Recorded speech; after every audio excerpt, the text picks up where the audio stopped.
Well, good morning, everybody, and welcome to this session on protecting students and staff from cyberbullying. It's an incredibly practical session, a really helpful one, and particularly current in our new normal, where we have an increased amount of online interaction between students in our schools and also between students and staff. And I'm really pleased to be able to welcome Ben McGrath from eSafe, and we work with Ben within the Trust here to provide our monitoring software. We take an approach of monitoring or prioritizing the monitoring of our devices and of our network rather than necessarily filtering and blocking everything. We still have filters and things, but we go to eSafe for this, and they've been a really great partner in achieving this for our students. So I'm really pleased to be able to hand over to Ben. Just a quick point about the Q&A area. Please do ask questions as Ben speaks, and we'll pick them up at the end. And if there are questions on a theme, then I'll ask a more broad question. But do, as you think of something, just drop it into the Q&A, and we will try and pick it up at the end, depending on how many questions there are. But thank you, Ben, and I'll hand over to you. Thank you very much. Thanks, Matt. Good morning, everyone. My name's Ben McGrath. I'm the head of client relations at an organisation called eSafe. As Matt mentioned, we monitor the digital environments in schools and colleges across the country. And the reason why we do that is so that we can actually monitor and identify safeguarding concerns. What I'm going to do over the next 40 minutes or so is take you through a little bit of a journey on what we do, but more importantly, what's happening now. It'd be all well and good if we sat here and took you through some of the fundamentals of what cyberbullying is and how it happens. And I'm sure most of you know the definition of what bullying is and how it happens. What I wanted to do and what I want to take you through is where it's happening, what's actually affecting young people as it's happening, and where it's actually taking place. You'll know over the last 3 months, the environment for teaching and learning has been completely different to what we've ever experienced before. With the more unsupervised access to computers and technology, young people are more susceptible now than ever to different types of cyberbullying. And this is the same case for staff as well. So what I talk about today is a reflection on what's happening, where it's happening and how it's happening, but from a staff point of view, what to look out for as well. What might seem very normal or very usual might actually harbour some elements of where bullying can take place. And the biggest thing to think about this is not that we'll answer all of the questions about how to remedy bullying and cyberbullying, because that unfortunately is something that's always going to be with us. It's about understanding what we can do, how we can be proactive in making sure everyone is safe as they use technology. There's two elements to the slides that I'm going to be using today. The reason what we're going to try and do is cover what's happening now and also then some resources. Now, what I find always useful on a session like this is that we understand where it's coming from, but also where we can go and be signposted to. There are some fantastic organisations out there and some great charities that are providing lots of work at the moment, especially around this type of area of bullying. But like I said, what we do at eSafe is we understand what's happening in the digital environment. We see what's happening in real time. We have humans that review incidences, and we have a piece of software that identifies them. Those work hand in hand to give us, just like at Broadclist as part of the Trust, a very good overview of what's happening in a whole young person's safeguarding environment. So why do we do this? You'll be fully aware about the KITSI, the Keeping Children Safe in Education document, and its revisions annually. But what's important about this is that it's about the early identification. Elements like peer pressure can evolve quickly into forms of bullying. It's about someone being reactive to someone else's opinions or comments and doing something or feeling something because of the way that they're being treated. The biggest proactive approach to this is the early identification and the education around it. It's all well and good being able to see the red flashing lights when the warning signs are there and they're very clear, and sometimes we do get those in the physical and in the digital environment, but it's so much better and so much more proactive if those early warning signs are actually engaged and are visible, and that you can deal with them appropriately and essentially nip a lot of that in the bud. Now that sounds quite easy, and believe me, it is a very difficult role, and schools and young people and staff members have a huge part to play in this. But the biggest part of around this is understanding why it's happening. So just to give you an idea about where it's happening and why it's happening, this is an example of a college up in the north. The stats on here are quite irrelevant around what we're talking about in terms of bullying, but it's the volume. It's about what's happening in the digital environment. We know at eSafe and through other organisations that work in the digital environment that the online learning experience has given young people more avenues to explore than ever before. It's given more opportunity for young people to be peer pressured or bullied, and certainly to have aspects that will affect things like their mental health. This example here at Kirklees just shows you how important it is to have visibility over that digital environment, that normal invisible area. A third of the incidences at this college that took place last academic year were in that digital environment, in that area which would have been invisible, on those devices, on those college-owned or school-owned devices. And what's important to see is that this is just a jigsaw piece. A young person is a jigsaw puzzle, and there are lots of elements that are part of that. And in the physical world, you'll be able to see or discuss parts of that. But big part what we're seeing emerging and have done for the last 5, 6, 7 years is that the digital environment is increasing year on year in terms of safeguarding concerns around bullying and peer pressure and mental health. This is where young people go. This is where young people want to be. This is where young people want to be liked. And the detrimental impact and the negative impact on the influences that they can harbour on their social media accounts or on their online environment can have massive impact on the way that they live and the way that they perceive themselves.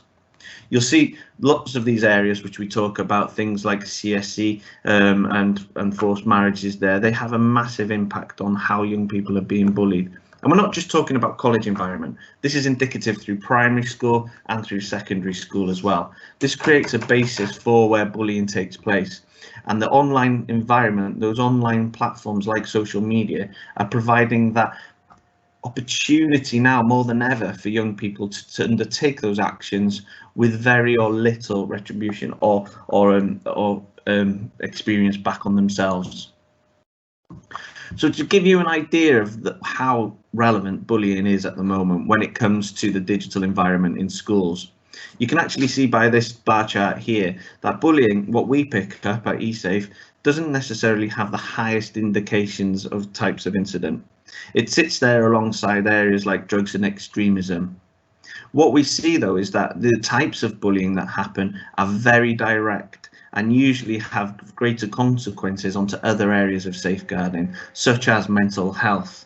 The detrimental impact of bullying has a huge impact on young people, and we're picking this up again at primary level and at secondary level. So when we see quite a few incidences around bullying, but not as many as we thought, it's actually the other areas of that young person's life that it's impacting, especially mental health.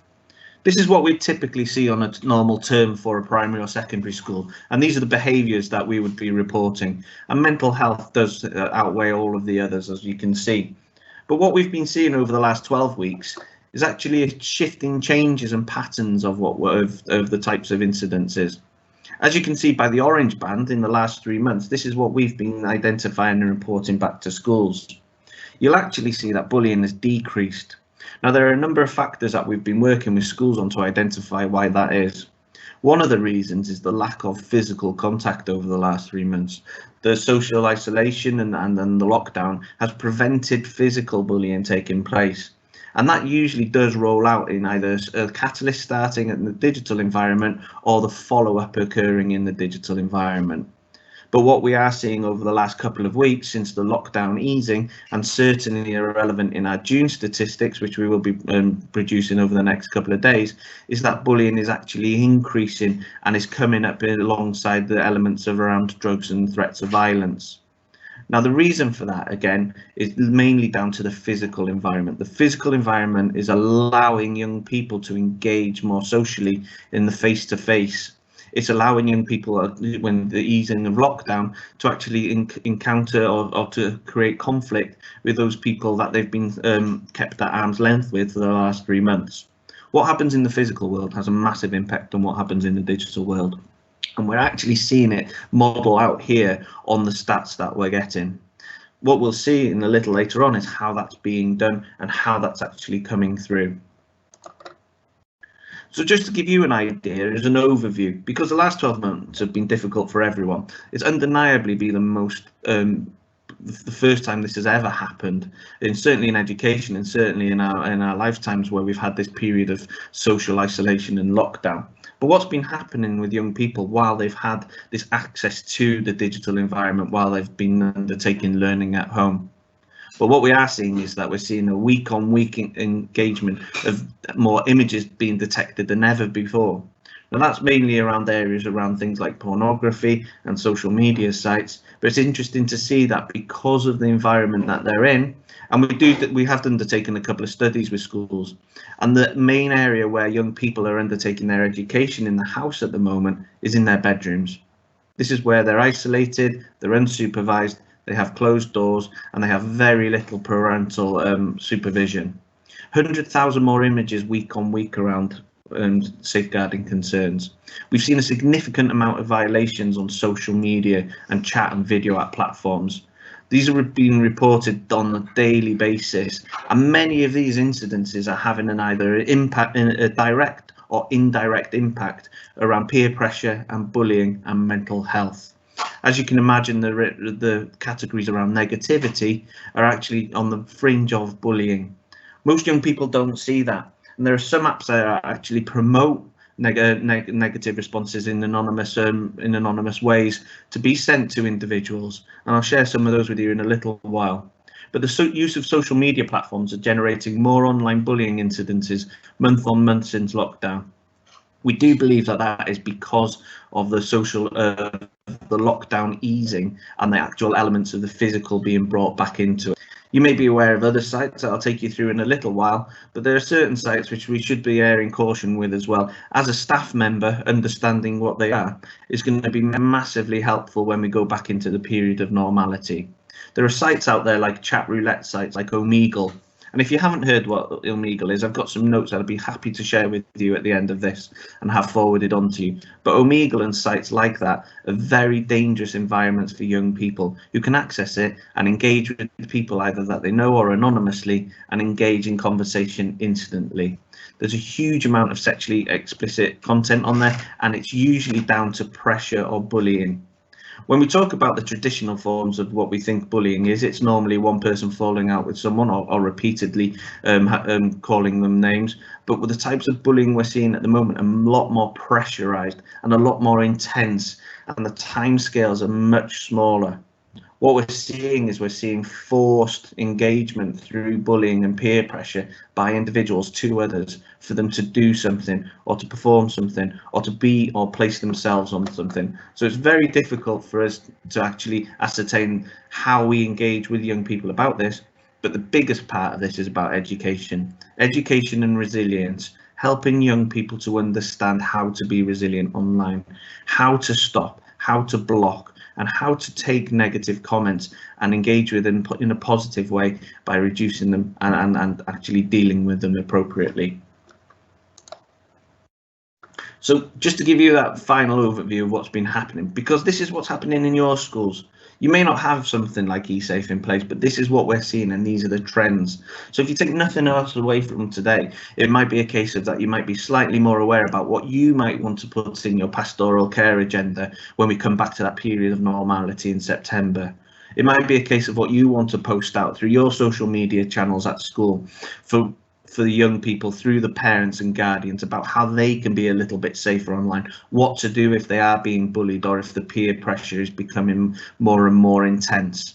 You'll see that chat with strangers and adults is particularly becoming more on the increase. And again, the strategies that individuals are using or recruitment methods that these individuals are using to engage with young peoples is as intense and as strong as ever. They will use bullying and peer pressure tactics. They will engage in relationships quickly and form friendships with these individuals, these young people at your schools anonymously, and then encourage them and force them then to engage with either content or with conversation. Sexting and grooming is on the spike, and I'll show you a line chart in a little bit to show you that. And again, 160% more mental health issues were reported in May than in April. Direct consequences of those mental health issues we presented as being a follow-up through peer pressure and bullying. The detrimental long-term impact of that is massive.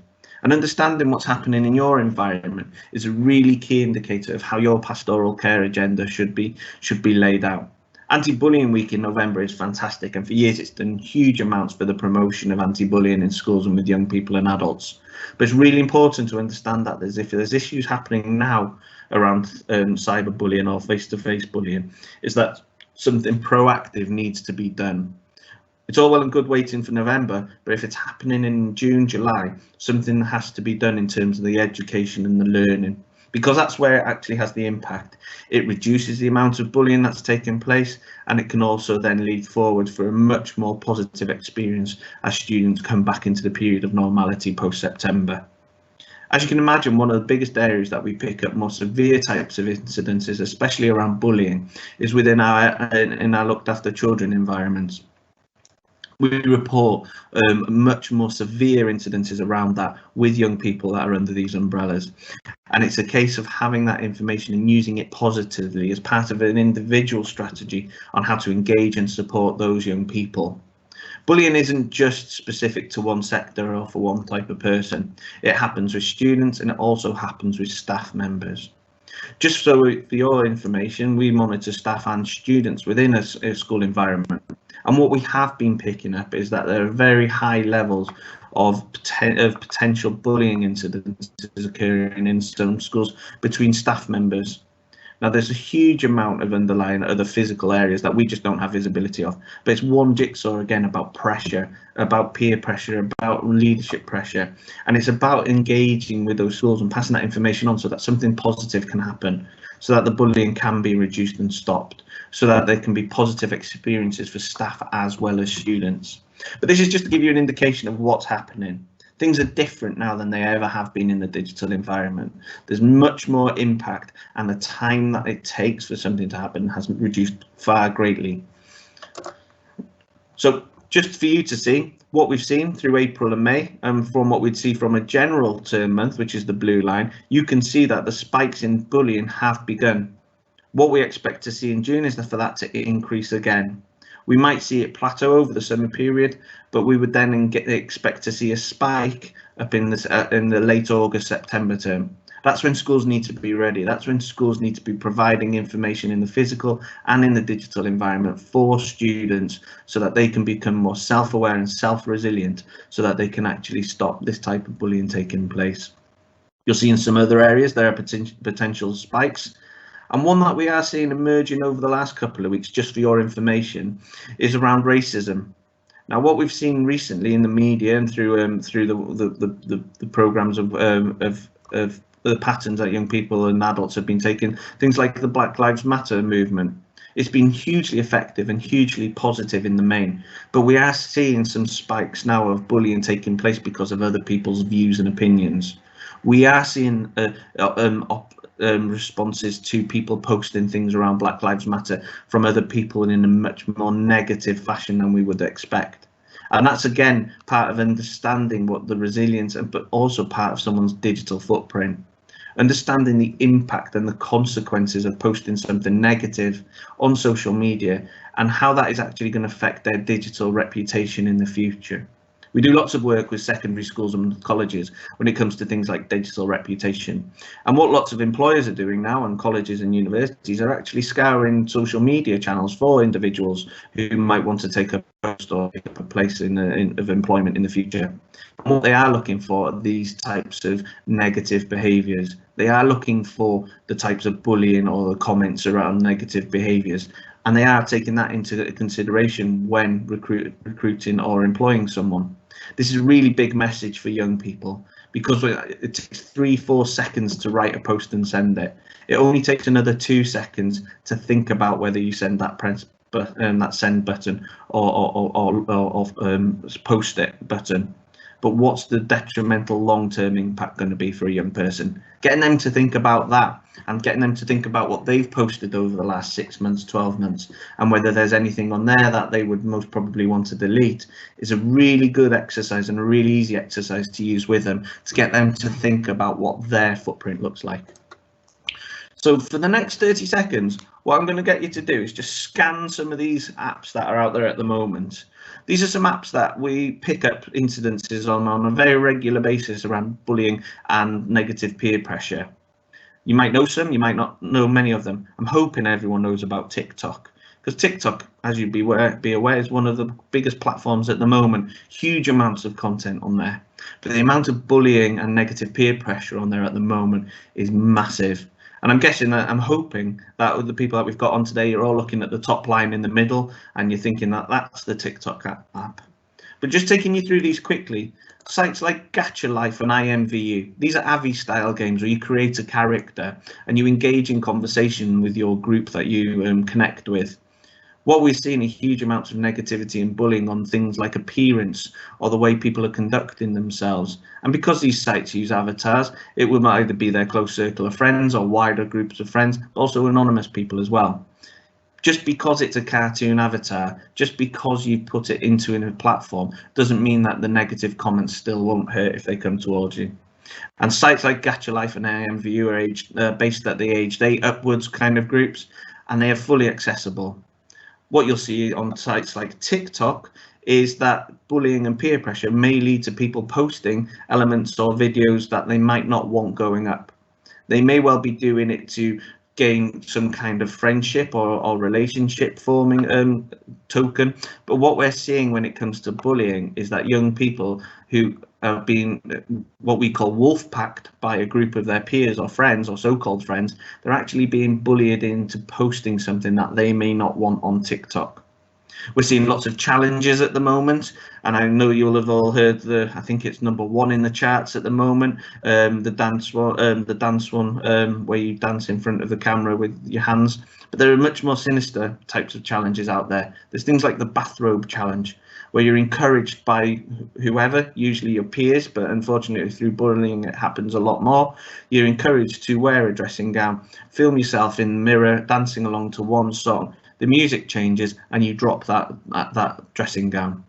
You may or may not be wearing something else depending on the level of pressure that's been put on you or the amount of bullying that's been put on you. But because the way that young people are at the moment and the way that it's continuing to be, peer pressure is part of the forming of their they want to be liked, they want that heart, they want that thumb, they want the number of retweets, they want the number of TikTok followers, because that's seen as a status symbol. Unfortunately, lots of young people will rely on this as what they would determine as being a friendship group, but usually it's coercive and it's actually acting as a detrimental impact to them. We've got sites like Talk to Strangers. I'm not going to go on what that is. I'm guessing you all can work out by what the name of the app is and what you do on there. But again, that's very volatile and very dangerous and harbors huge amounts of predators and sexually explicit content. But even when you look at sites like Polly here, Polly down there with the yellow bird-looking app, that's a site where you post a question, usually in kind of a poll style, and what you'll find is that people can anonymously respond to it. What we're picking up is huge amounts of negative behaviour on here, huge amounts of detrimental impact to the young person and bullying. There are cases where severe self-harm and mental health issues have arisen from this type of thing, and there have been some linked suicides to this app. There was one case last year where an individual typed in "should I die," and 69% of the anonymous responders typed in yes. That's a massive impact on a young person, and what they actually did, unfortunately, was take their own life. What we're seeing are parts of negative behaviours around this, and again, the impact on the individual, that digital bullying, which is having an impact on their mental health. You've got sites like House Party, fantastically great sites, really good, very positive, very for engaging and engaging with people that you can't meet face to face at the moment. But what we are seeing is House Parties being used as a platform for again, groups of individual picking on and bullying one particular individual in that group. negative behaviours, name calling and persistent bullying are happening on sites like this. And because, again, it's locked down, so only certain people can see it, and it's in the digital environment, it's very difficult to identify. So just make sure if people are using House Party that they are engaging with people that they want to engage in there with, and they're talking about things in a positive manner. We're also seeing elements of House Party bombing, where people that aren't invited to that particular group session are dropping in themselves because the House Party hasn't been locked, and then engaging in derogatory or negative comments about the people that are on there. Simple way to do that is use the settings and use the padlock. Lock those house parties up, especially for younger people as well, because they may not be fully aware about how they can make themselves slightly more secure.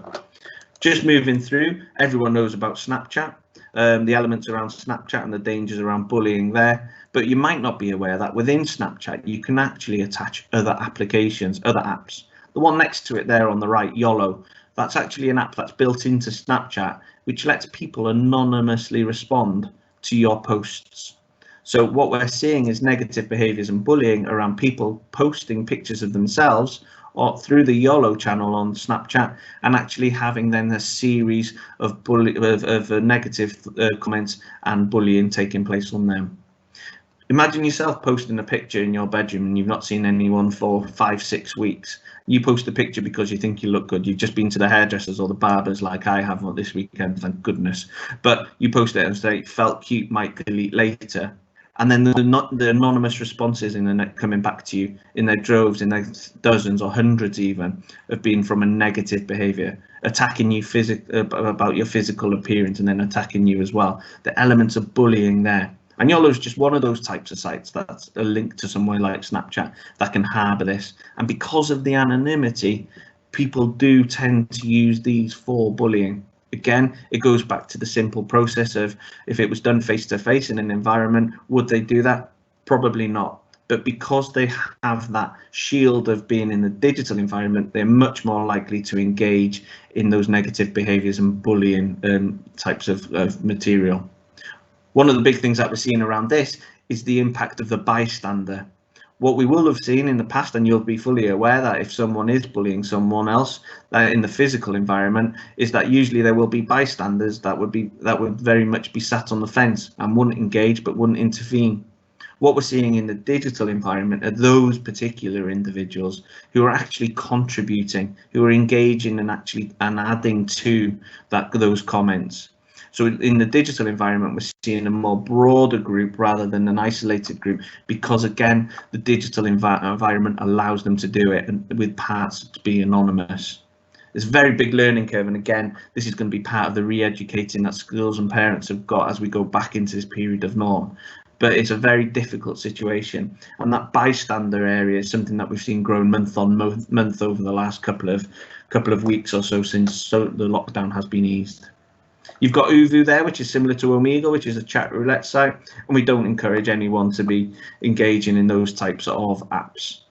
Now, what this has done is just given you an idea about how easy it is to undertake or be party to or actually receive bullying or negative peer pressure. You can use pretty much any site. There aren't specific sites which do it more, even though Snapchat does harbour most of that, but usually it's because Snapchat's one of the biggest platforms for young people. But taking any elements of these apps that are out there, bullying can take place and does take place. So one of the trends that we've seen over the last 3 months, 4 months, and in the last 12 months really is a term called sad phishing, which is having an impact as it's working as a catalyst for bullying. Young people are taken to the digital environment and are actually posting things about their emotional problems, looking or seeking for attention for personal gain. What we've seen is sad phishing being used by young people, and certainly during this period of lockdown, who will post things on their social media accounts, which are almost like casting a net out looking for responses. Sometimes those responses will be positive, but what we're finding is that with the responses that some individuals are getting, they can act as a bullying or negative behaviour towards them.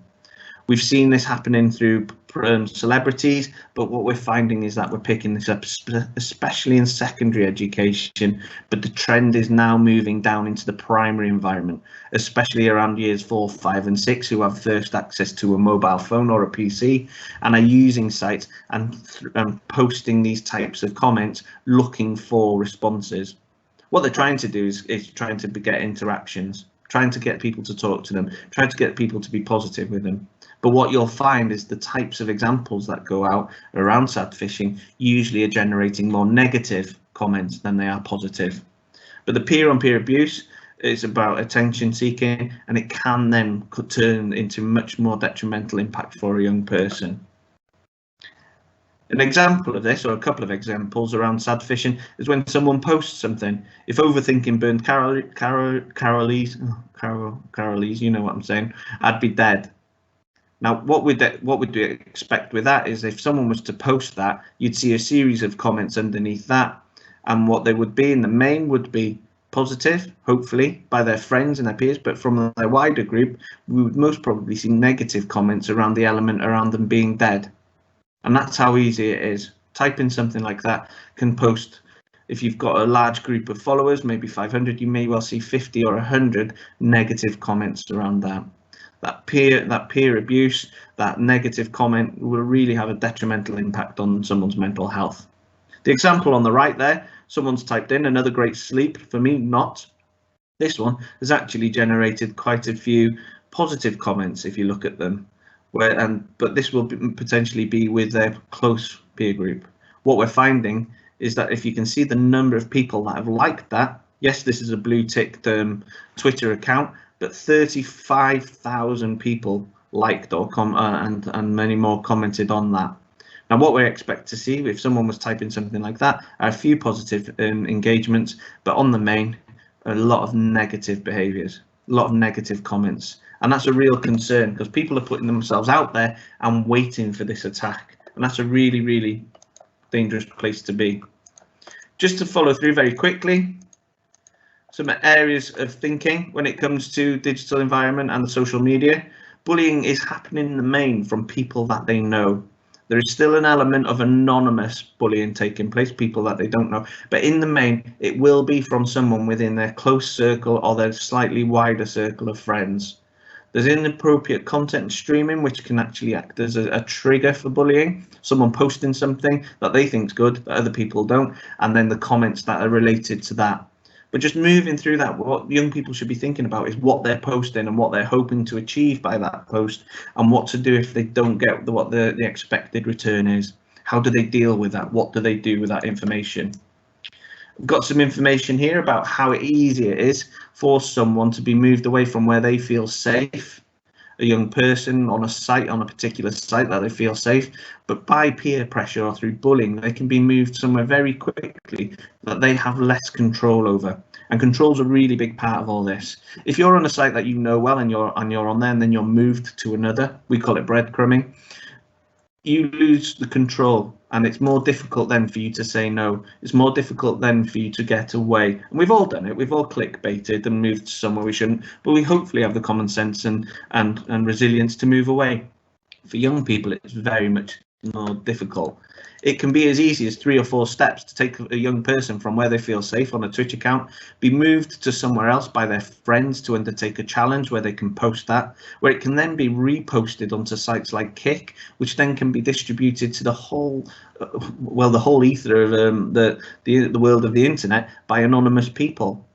It's about digital collateral and digital resilience, digital collateral, owning what you have and making sure that what you have, images or videos or comments, that you own them and they can't be moved through. Once you lose that digital control, it becomes very difficult, and that's where peer pressure and bullying can really have an impact. You can be bullied very easily by other people to pass on that information. And again, digital resilience is key to actually stopping that. We do this because of our policies and our filtering and monitoring agendas, but the biggest part of all this is about staying safe online, not just for students, but for staff as well. Knowing parts of what we've discussed, or what I've discussed earlier this morning, will hopefully give you a little bit more understanding about how dangerous some sites can be. But it's not just particular, it's about the flip side of it, about how positive and how resilient our young people can be. So just going through what we can help to support. If you're not tapping into the digital parenting guide by Vodafone, I would strongly recommend that you do. It's free and it's easy to use. You can ask for hard copies to be sent for free to the school, or you can download it. A really good way of sending snippets out to parents and guardians about what they can be doing at home to look after their young person while they're being educated. Some really easy how-to guides and some really good pieces of content through from primary through to secondary all the way through to college. Mobile phone activity, with a couple of minutes left, just to take you through. With mobile activity, much more difficult than it is on a PC, but there are applications out there that can help you moderate and identify when safeguarding or dangerous activities happening on a device. Our Pact is one of them, and there's a whole host of them out there. Like I said, if you want more information at the end, we can provide you with lots of that, so don't worry. And I'm through this type of festival, which we've had over the last couple of days, there's huge amounts of resources being shared, which is fantastic.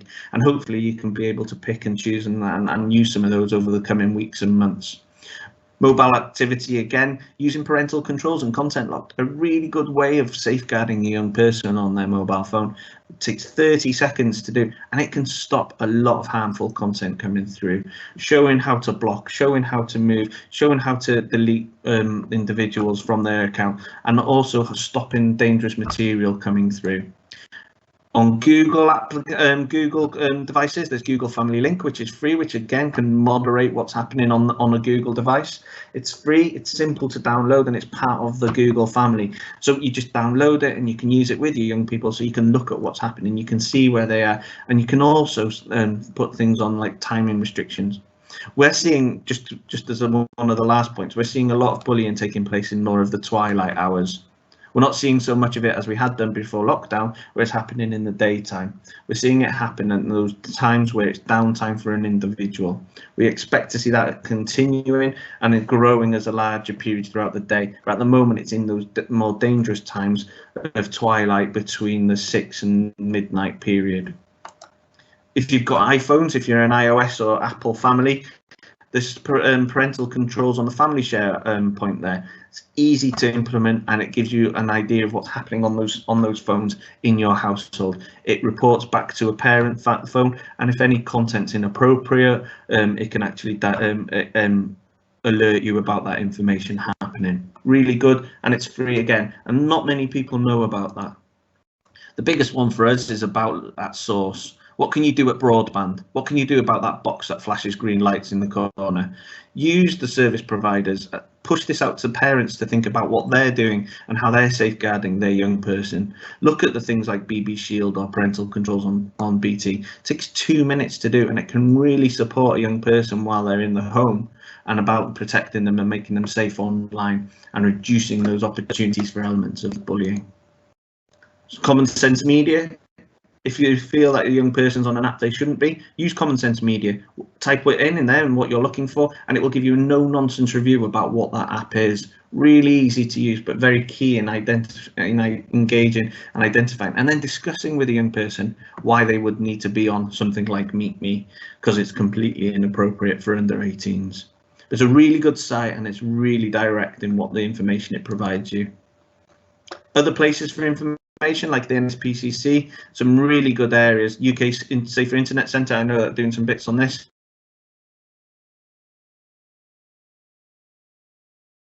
Over the coming weeks and months. Now, I do believe we've got 1 or 2 minutes left, so I'm just going to stop sharing my screen now. And I don't know whether we've had any questions come in over the period. Thanks, Ben. Yes, so there's a question. Just could you talk to us a little bit more about Omegle, please? Just for a little bit more information on that. Yeah, Of course, we'll send some more information through the conference to send out to people. Omegle is an app that you simply load onto your phone or computer that uses your webcam to engage with anonymous people. You put your name, your age, and what your preference is, male, female, don't care. You press a button and it acts like a roulette, and it spins around, instantly opens someone else's camera, and you're instantly engaged in camera activity with them. What we're picking up is huge amounts of sexual content, and unfortunately, lots of that is being referred back to schools and into the police in many cases. You don't have to register, you just log in and off you go. Brilliant, thank you, Ben. And I think if could you talk to us as well about perhaps the importance of a bit of balance between, obviously you do a lot of monitoring, so a lot of schools are still in that priority of filtering and completely blocking. Could you talk to us a little bit about the kind of the rationale of having a balance of those two approaches? Certainly. What we understand is that filtering does a great job. It stops that harmful content coming in, and it's necessary not just for the network but for young people as well. What we're seeing is that patterns and behaviours are changing, and young people now won't, if we use pornography, and I don't mean to be crude on a Tuesday morning, if we use pornography as an example, they won't use the traditional methods to access pornography. So typing in www.playboy.com, which would be stopped at filter level, is simply not used anymore. In the monitored environment, the activity that takes place after the filter, what they might do is they might go on Twitter or Reddit or Instagram and type in a hashtag, which isn't a URL, but will take them to the content that they want to view. And that's where we pick up what's happening through the images and through the keywords. And it's about understanding that young people's behaviours have changed.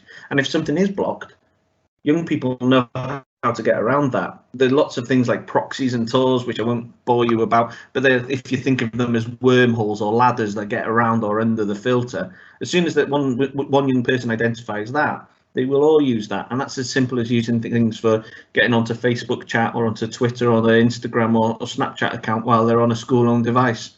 What the big thing is that the balance needs to be there. There does need to be elements of blocking, but the DFE's guidance says don't overblock, because if you overblock, you're losing the visibility.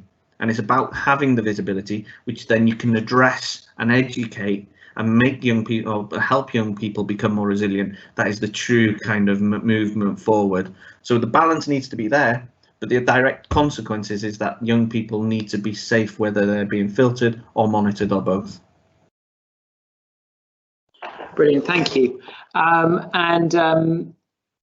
Yeah, so just one final question from Jake online.